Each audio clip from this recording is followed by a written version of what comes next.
वीर हिमाचल ते निकसी, गुरु गौतम के मुख कुंड धरी है। मोह महाचल भेद चली, जग की जड़ता तप दूर करी है। ज्ञान पयोनिधि माहिरली, भव भंग तरंगिनी सो उछरी है। तासुचि शारद गंग नदी, प्रतिमय अंजूरी करी शीश धरी है। आप सभी को अचंभा हो रहा होगा कि ये कैसी नदी है जो बहती ही जा रही है। यह वही अविरल गंगा है जिसका उद्गम तीर्थंकरों के मुख से होता है।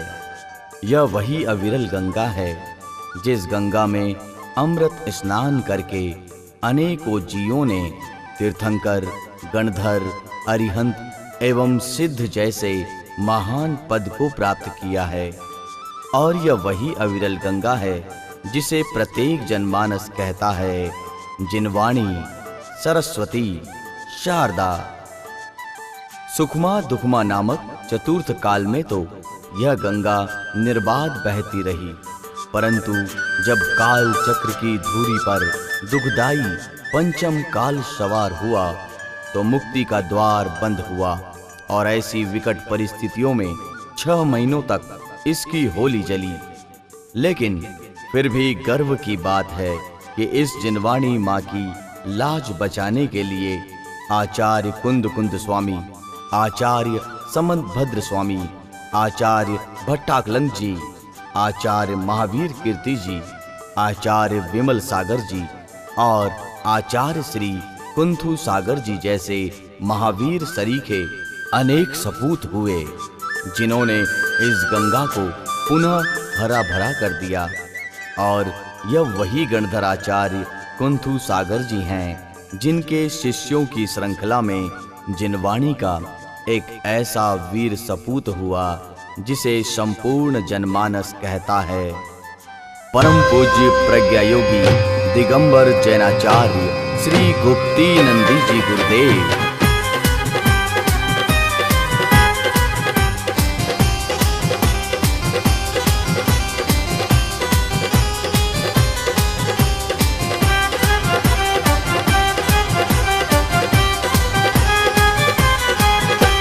कुंद कुंद आचार्य सरीखी जिनकी बात सुहानी, श्री अकलंक सरीखी जिनकी वीरता जग जानी।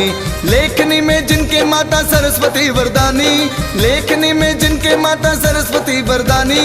कुंत गुरु के नंदन तेरी अद्भुत अमर कहानी, गुरुदेव तेरी जीवनी जग को जागने की देर ही संजीवनी, जग को जागने की देर ही संजीवनी। जयत जय जय गुप्ती नंदी गुरुदेव की, जयत जय जय गुप्ती नंदी गुरुदेव की, जयत जय जय गुप्ती नंदी गुरुदेव की, जयत जय जय गुप्ती नंदी गुरुदेव की,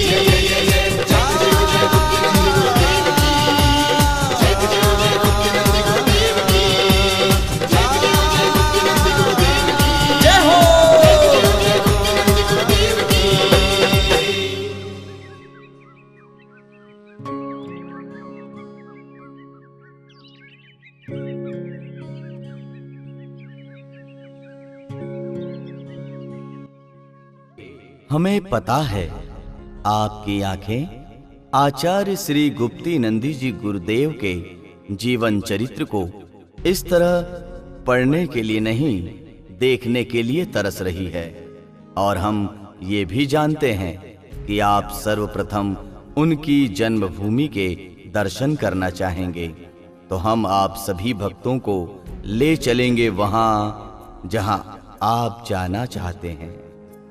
हरियाली से आंख मिचोली खेलती हुई सुंदर सुंदर ताल तलैयों से सजी मध्य प्रदेश की हृदय स्थली एवं झीलों की नगरी से विख्यात यह वही राजधानी भोपाल है, जिसकी माटी ने जैन समुदाय ही नहीं अपितु संपूर्ण भारतवर्ष के लिए एक विभूति एवं आदर्श के रूप में ही नहीं बल्कि एक सच्चे देशभक्त एवं धर्म संस्कृति के संवर्धक को अवतरित किया है। धर्म से दिगंबर जैन धर्म, जाति से परवार तथा गोत्र से कौशल गोत्र के शिरोमणि दादाजी श्रेष्ठी श्री परमानंद जी एवं दादी श्रीमती मेंदाबाई का हरा भरा परिवार इसी भोपाल नगर में निवास करता था, जिनके पुत्र एवं पुत्र वधू अर्थात श्रेष्ठी श्री कोमल चंद जी एवं श्रीमती त्रिवेणी बाई, जिन्होंने श्रमण संस्कृति के कीर्ति स्तंभ के रूप में बालक राजेंद्र अर्थात आप और हम सभी के आराध्य गुरुदेव को जन्म दिया।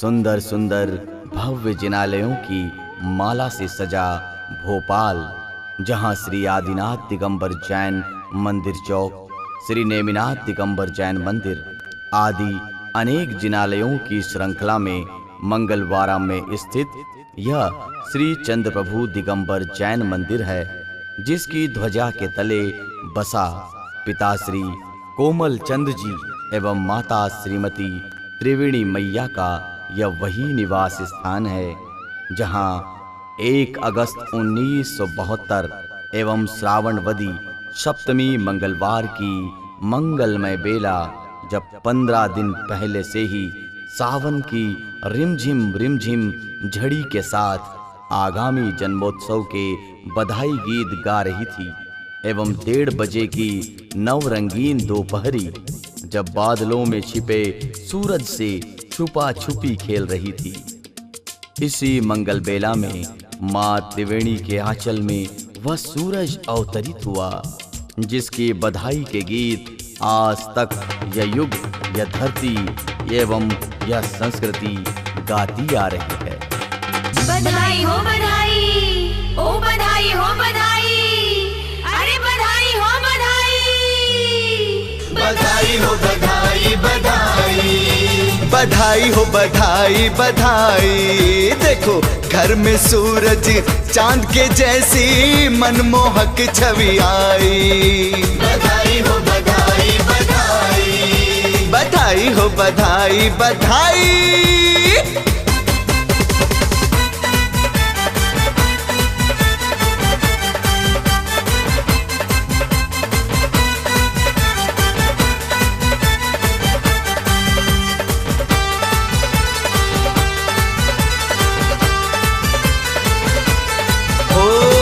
प्यारा मुखड़ा चांद का टुकड़ा, प्यारा मुखड़ा चांद का टुकड़ा, मुस्काए तो भागे सारा दुखड़ा, मुस्काए तो भागे सारा दुखड़ा।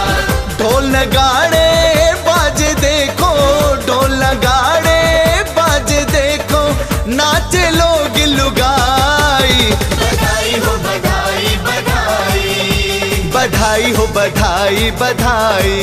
देखो घर में सूरज चांद के जैसी मनमोहक छवि आई। बधाई हो बधाई बधाई, बधाई हो बधाई बधाई। आचार्य श्री को जन्म देने वाली जगत जननी यह वही मैया त्रिवेणी है, जो आज आचार्य श्री की अर्थात अपने ही पुत्र की संघस्थ शिष्या बनकर छुल्ली का धन्य श्री माता जी के रूप में हमारे लिए धर्म का संदेशा बोलती जा रही है एवं हम सुनते जा रहे हैं।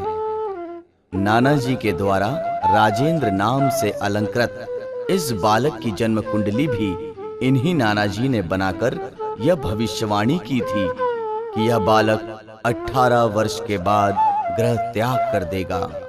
ज्योतिर्विद नाना जी की यह भविष्यवाणी भी आगे जाकर सत्य सिद्ध हुई।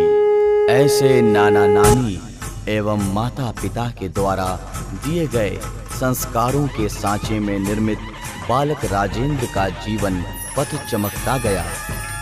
तुभ्यं नमोस्तु सरल स्वभावं, तुभ्यं नमोस्तु प्रज्ञानिधानं, तुभ्यं नमोस्तु वात्सल्यमूर्तिं, तुभ्यं नमोस्तु गुरुगुप्तिनंदन, तुभ्यं नमोस्तु सरल स्वभावं, तुभ्यं नमोस्तु प्रज्ञानिधानं, तुभ्यं नमोस्तु वात्सल्यमूर्तिं, तुभ्यं नमोस्तु गुरुगुप्तिनंदन, तुभ्यं नमोस्तु सरल स्वभावं, तुभ्यं नमोस्तु प्रज्ञानिधानं, तुभ्यं नमोस्तु वात्सल्यमूर्तिं, तुभ्यं नमोस्तु गुरुगुप्तिनंदन।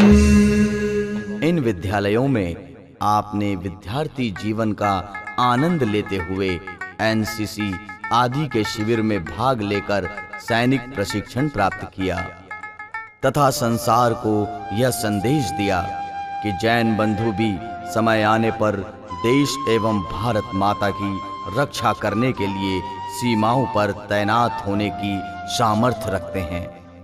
चाहे विद्यालय हो, चाहे परिवार हो, चाहे ऑर्केस्ट्रा हो, चाहे मंदिर हो अथवा एनसीसी के शिविर हो, प्रत्येक क्षेत्र में प्रतिभा संपन्न हमारे गुरुदेव ने अपनी प्रतिभाओं का परिचय देते हुए एक ध्रुव तारे के समान अपना बचपन एवं किशोरपन बिताया तथा बीकॉम तक की शिक्षा प्राप्त की।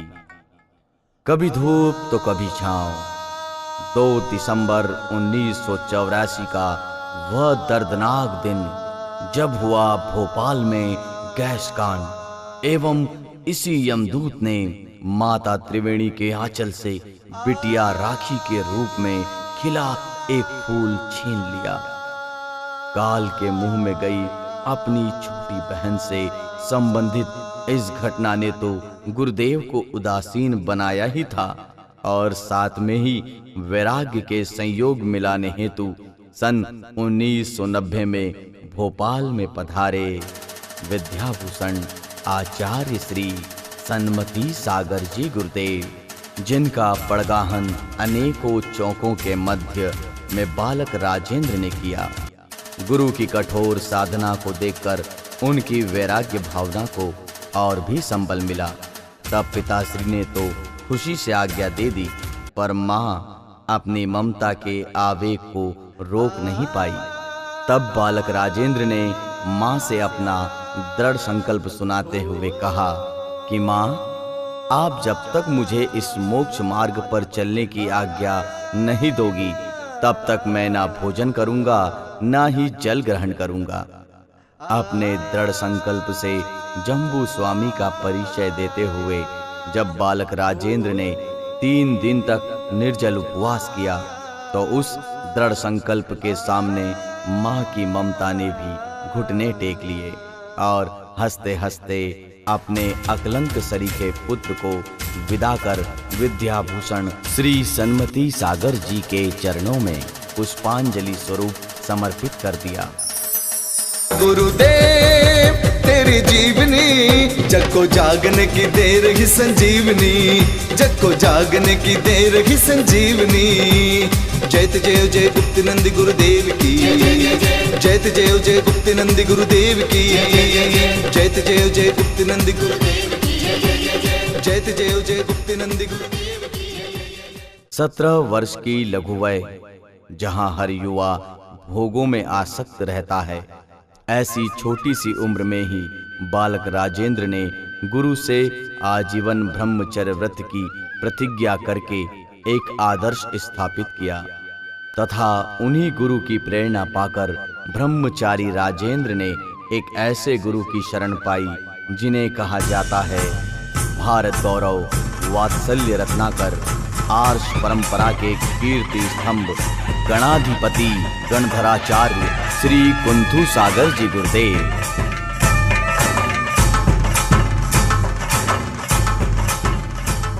लगभग 40 साधुओं से सजे विशाल संघ सहित गणधराचार्य श्री कुंथू सागर जी गुरुदेव, जिनका वात्सल्य बच्चों पर तो विशेष रूप से रहता ही है एवं उसी वात्सल्य ने छोटे से बालक ब्रह्मचारी राजेंद्र की विनती सुनकर मुनि दीक्षा की स्वीकृति प्रदान कर ही दी। और ये सभी 22 जुलाई 1991 को रोहतक नगर में हुई आचार्य श्री गुणनंदी जी एवं आचार्य श्री गुप्ती नंदी जी गुरुदेव की मुनि दीक्षा के वो सुनहरे दृश्य हैं जिन्हें देखकर सच ही रोहतक नगर का भक्त मानस तो खुशी से जयकारे लगाएगा ही, साथ में ही प्रत्येक भक्त भी खुशी से झूम उठेगा।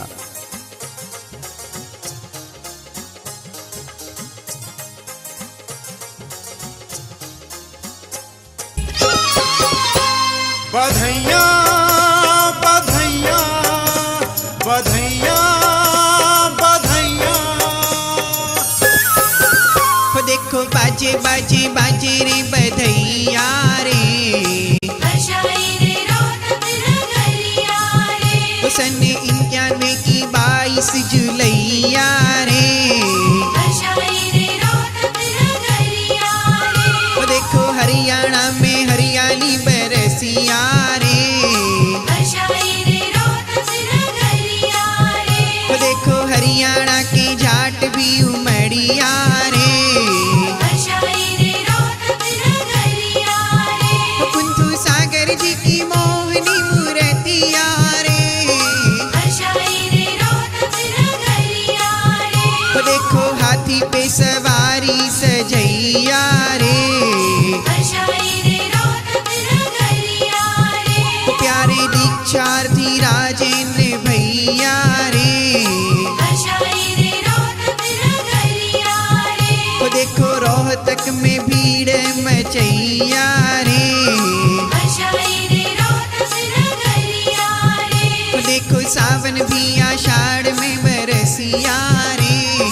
बरसाई रे रोहतक नगरिया रे। वो कुंथू सागर जी का संग भर जैया रे। बरसाई रे रोहतक नगरिया रे। वो देखो बाजे बाजे बाजे रे बधैया रे। बरसाई रे रोहतक नगरिया रे। दोनों ही दीक्षार्थियों का दीक्षा महोत्सव देखने के लिए श्री दिगंबर जैन जति जी रोहतक में ये जैन एवं जैनेतर बंधु हजारों की संख्या में उपस्थित थे। अब आप देखेंगे कि किस तरह से गणधर आचार्य श्री कुंथू सागर जी गुरुदेव ने किया अपने नवदीक्षित शिष्य का नामकरण संस्कार। देखिए, उसके लिए इनका नामकरण दूसरा लगाएगा। मुखंडी सरस्वती बच्चे परंपरा परंपरायाम आचार्य श्री आदित्य महाराज लेकर शिष्य आचार्य श्री महावीर कीर्ति महाराज और गोपीनंदी महाराज।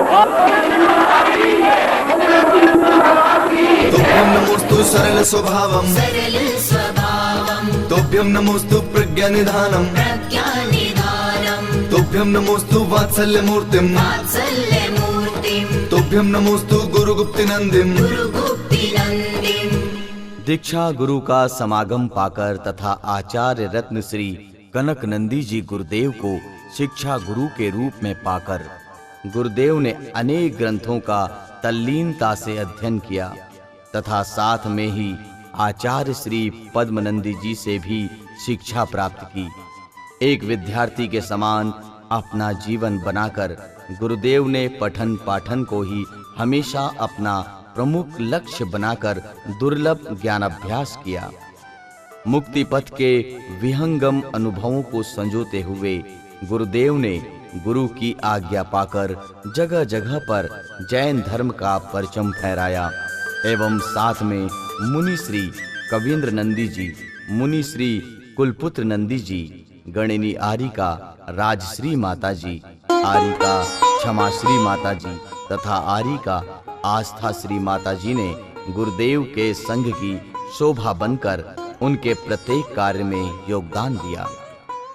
अपने शिष्य की योग्यता से प्रसन्न होकर गणधराचार्य श्री कुंथू सागर जी गुरुदेव ने मुनि श्री गुप्ती नंदी जी के लिए आचार्य पद प्रदान किया और यह वही पत्र है जिसे आचार्य श्री ने गुप्ती नंदी गुरुदेव के लिए आचार्य पद हेतु इंदौर भेजा था। गोमटेश के दरबार गोमटगिरी इंदौर में 27 मई 2001 एवं श्रुत पंचमी की पावन बेला एवं रवि पुष्यामृत जैसे योग में उपाध्याय श्री निजानंद सागर जी एवं संघस्थ साधुओं की प्रेरणा से गुरुदेव का आचार्य पदारोहण सानंद संपन्न हुआ, जहां महोत्सव की पूर्व संध्या में श्री लघु गणधर वलय विधान तथा श्रुत स्कंद विधान हुआ और वर्तमान के सबसे दीर्घ दीक्षित आचार्य श्री सीमंधर सागर जी एवं आचार्य श्री शांति सागर जी ने मुनि श्री गुप्ती नंदी जी पर आचार्य परमेष्ठी के संस्कार किए। गोमटगिरी के अंगना घूमट गिर के अंगना गूंजे शहनाई चमूर, घूमट गिर के अंगना गूंजे शहनाई चमूर। गुरु गुप्ते आचार्य बने, गुरु गुप्ते आचार्य बने, जयकारा बोले इंदौर घूमट गिर के अंगना। गुरुदेव द्वारा धर्म प्रभावना की इन प्रत्येक कड़ियों को स्वर्ण सरीखा चमकाने के लिए पारसमणि के रूप में जिनका नाम उल्लेखनीय, वह नाम है गणिनी आरिका राजश्री माताजी। आचार्य श्री की साधना, प्रभावना, प्रवचन, रचना, ज्ञान अभ्यास आदि प्रत्येक कार्यों में माताजी का अभिन्न योगदान रहा। परंतु गुरुदेव एवं माताजी के इस साधर्मी वात्सल्य को क्रूर कर्म सहन नहीं कर सका तथा माताजी को असाता वेदनी कर्म ने घेर लिया। तब गुरुदेव ने माताजी की समाधि के समय एक